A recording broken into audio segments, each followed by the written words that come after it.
Здравей и добре дошла! Представи се накратко за нашите слушатели. Здравей, Андрей! Здравейте и слушатели на програмата Разговори в библиотеката. Ще те оставя теб, Андрей, да ме представиш, защото не обичам да говоря за себе си.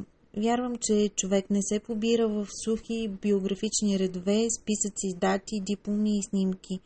Няма особено значение кой университет е завършил и какво точно е учил. Важно е каква е душата му и към какво се стреми. Моята е преболедувала доста моменти и живее в крехко съглашателство и вечен спор с още дозина свои отражения. Накратко, тази моя душа е душа на поет и на прозаик и на всичко останало, което ежедневието и диктува. Родител, служител и така нататък. Защото ние сме нещо далеч по-голямо от фактите за нас. Космос сме от мисли, чувства, преживявания и мечти, който космос никое описание не може напълно да побере. Как откри света на книгите? Не бих казала, че съм открила книгите, така както човек намира изгубен предмет или ново място на картата. Те винаги са били в моя свят и срещата ни, ако е имало такава буквално, е останала момент, който не съм запомнила, защото е станало неусетно и естествено, както се случва с първите стъпки, с прохождането на човек, като първите думи, които детето изговаря, без усилие и без план. Кога реши да пропишеш? Имаше ли човек, който да те наставлява или любим автор, когото да следваш? Не съм решавала да пиша, то просто се случи, нямаше кой да ме насочва, нито автори, на които да подражавам тогава. Според майка ми съм започнала да съчинявам истории още на 4 години, разбира се, по-детски и според тогаващите ви възможности. Писането дойде при мен така, както дойде при мен и книгата, неусетно, естествено и като приятел. Какво е писането за теб към днешна дата? Работа, удоволствие, комбинация от двете или нещо напълно различно? Днес писането за мен е лукс, защото не носи доход.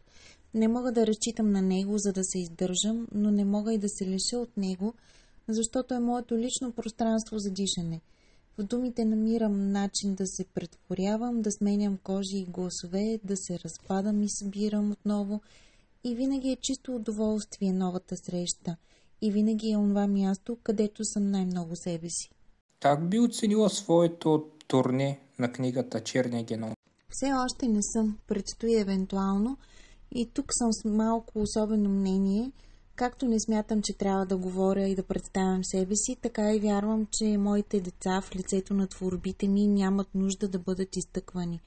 Винаги съм мислила, че всяко творчество само намира своите читатели и се сродява с тях. Напоследък обаче се улавям да мисля и че може би по този начин усъкътявам творбите си, като ги карам да се подчиняват на моите си вярвания. Може би наистина няма друг начин да им дам гласност и видимост, освен чрез представяне. Та на Черният геном сега му предстои представяне на 7 октомври от 18:30 часа в регионална библиотека Пейо Яворов, Бургас. След това представяне ще направя едно представяне във Варна. Там датата още не е уточнена. Представянето ще бъде в M&M Art Center Gallery. Ти участваш в литературни конкурси от двете страни. Ти си и участник, и оценяващ. И в последно време е изключително модерно да се провеждат конкурси, които приключват с издаване на сборник, в който има избрани творби.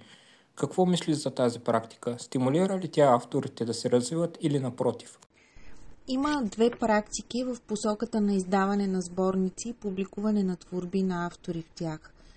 Едната е удовлетворяваща за автора, в която той сам е заслужил наградата да види детето си в сборник, а другата, според мен, е порочна практика, в която искат пари, за да поместят произведението на твореца на хартия. Втората практика е дори обидна, защото обезценява труда и таланта, превръща го в стока, чиято стойност не се измерва с художествените качества, а с дебелината на портфейла на автора. Така се създава илюзия за признание, а всъщност става дума за търговска сделка, която не носи истинско удовлетворение, нито стойност, за литературното поле. Истинското публикуване трябва да бъде акт на доверие и уважение към твореца, издателят да поеме риска, защото вярва в качеството на произведението, а не защото авторът е платил, за да го одобрят. В противен случай книгите и сборниците се превръщат в каталог от платени страници, а не живо дишащо пространство на литературата.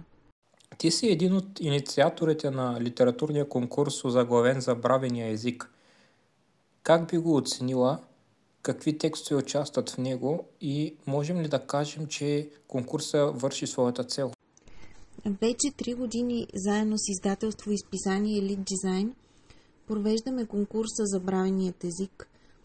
И не само аз, но и всички в журито: Павлина Соколова, организаторът Валентин Попов, гост в журито Диана Фъртунова и Илица Кръстева, сме истински изненадани от таланта на участниците, от жаждата им да се връщат към корените си, да претворяват емоции и чувства в позабравени думи. Но ни е тъжно, че толкова даровити автори остават извън полезрението на българската литература, докато навсякъде се въртят едни и същи познати до болка имена. А истината е, че всяка година пред очите ни се разгръщат нови гласове, искрени, неподправени, жадни да споделят свят и талант, които иначе биха останали напълно скрити.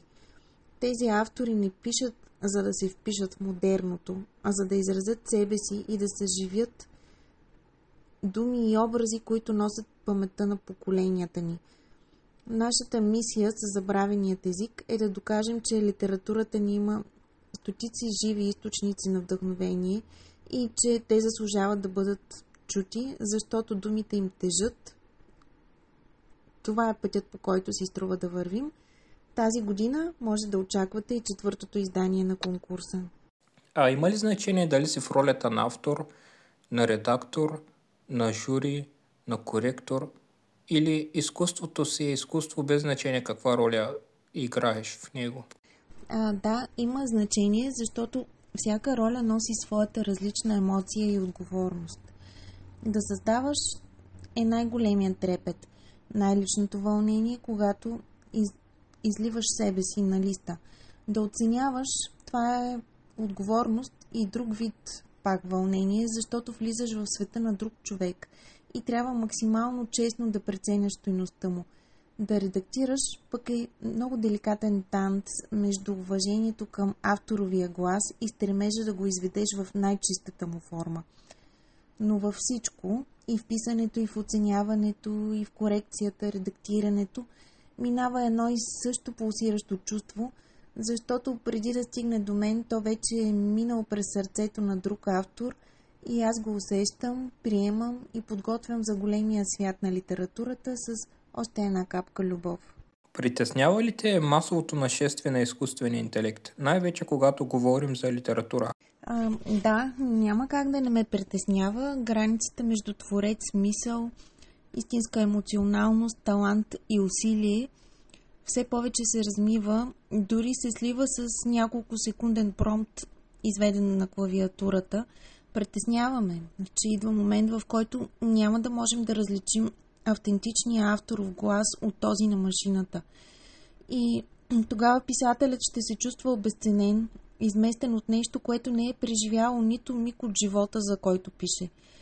Изкуственият интелект е не просто допинг за разума, то е начин да бъде отнет.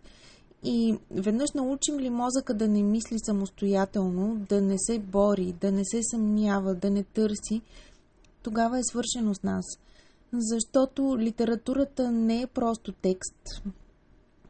Тя претворява целия живот, тя е неговия дъх, пулс и когато те изчезнат, ще остане само хладен, бездушен наред думи, написани от машина. Как според теб можем да запазим любовта към четенето? Можеш ли да споделиш някаква практика, която си наблюдавала и която мислиш, че върши работа? Любовта към четенето се запазва тогава, когато книгата не е задължение, а удоволствие. Когато в ръцете ти попадне история, която те кара да забравиш за часовника, да пропуснеш спирката, да се засмееш или пък да заплачеш насред тишината. Според мен добра практика е да се започва с книги за четене, които наистина докосват, без значение дали са класика или са съвременна литература, дали са задължителни или не, и постепенно да се разширява хоризонтът. Много помага, предполагам, защото не съм част от такъв клуб, и споделеното четене, т.е. клубове, срещи с автори, разговори за книги. Предполагам, че там думите оживяват, когато бъдат споделени, а за децата да видят четящи родители, учители, приятели, да свържат книгата с позната топлина и близост, а не с скука или наказание. Четенето е любов, а любовта оцелява, когато й дадем време и свобода. Към края на нашия разговор имаш правото да зададеш въпрос. Ще се възползваш ли? Имам 3 въпроса, които всъщност са повече към мен самата. Но ако някой разпознае своята мисия в тях, ще се радвам да си отговори. Може пък така да се родят повече идеи. Първият въпрос е как да преборим изкуствения интелект, когато той застрашава автентичния човешки глас в литературата. Вторият е как да върнем забравените думи и теми обратно в живия литературен език. И третият, последен въпрос е как да откриваме и подкрепяме нови автори, така че да не потънат в сянката на вече утвърдените имена.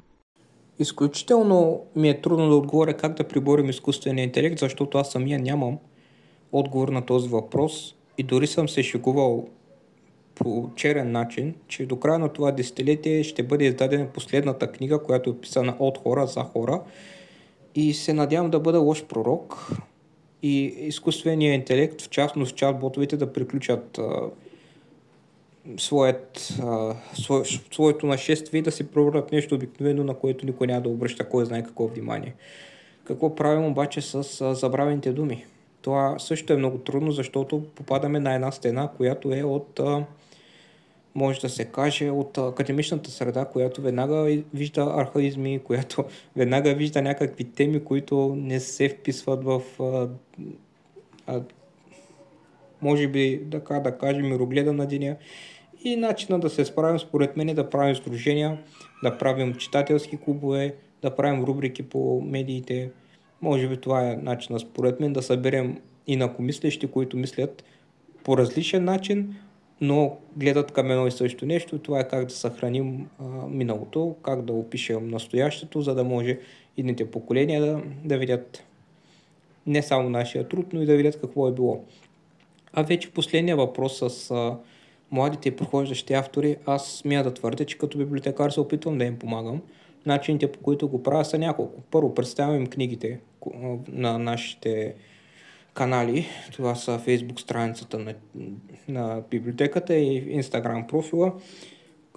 Това е нещо средно между ревю и между анотация. Като цяло се опитвам да представям книги, които или съм чел и ми харесват много, или просто има много положителни отзиви. И по този начин хем помагам на автора, хем помагам на библиотеката, хем помагам на читателите. Втория начин е, според мен, чрез това да рекламираме авторите по друг начин. Самите автори, не техните книги, а тях.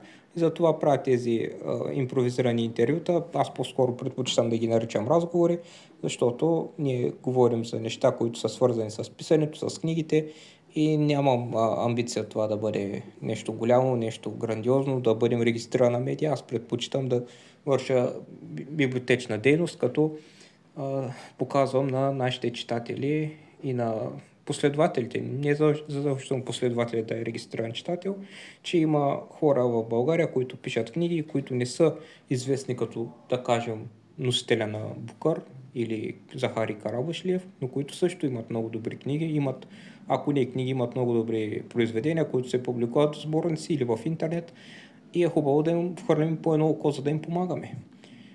Още нещо, което можем да направим, то до някъде съвпада с предишния въпрос, това е, че трябва да се сдружаваме и да правим читателски клубове, авторски клубове, читателски клубове, да работим с влиятелници, в скоби инфлуенсъри, затваряме скобата, които създават съдържание, свързано с книгите, и по този начин да изградим една положителна среда за българската литература. А и не само за българската, но тъй като става въпрос за родни автори, предпочитам да има този епитет отпред. Какво би пожелала на нашите слушатели? Пожелавам ви да не спирате да търсите истинското слово, да пазите любопитството и чувствителността си, защото именно те правят четенето и писането ценно преживяване. Да се осмелявате да създавате, да откривате нови гласове и да се връщате към корените си. А ако имате писателски порив и желание да се разкриете като автори и таланти, нетърпеливи сме да ви открием в конкурса Забравеният език, който и тази година ще бъде обявен отново на Деня на народните будители на 1 ноември. Една от мисиите на конкурса и на Lead Design е точно да покаже автори извън прожекторите, да покаже и наложи нови пера в българската литература. Заповядайте и като читатели на сайта на издателството и списанието, има какво да ви покажем.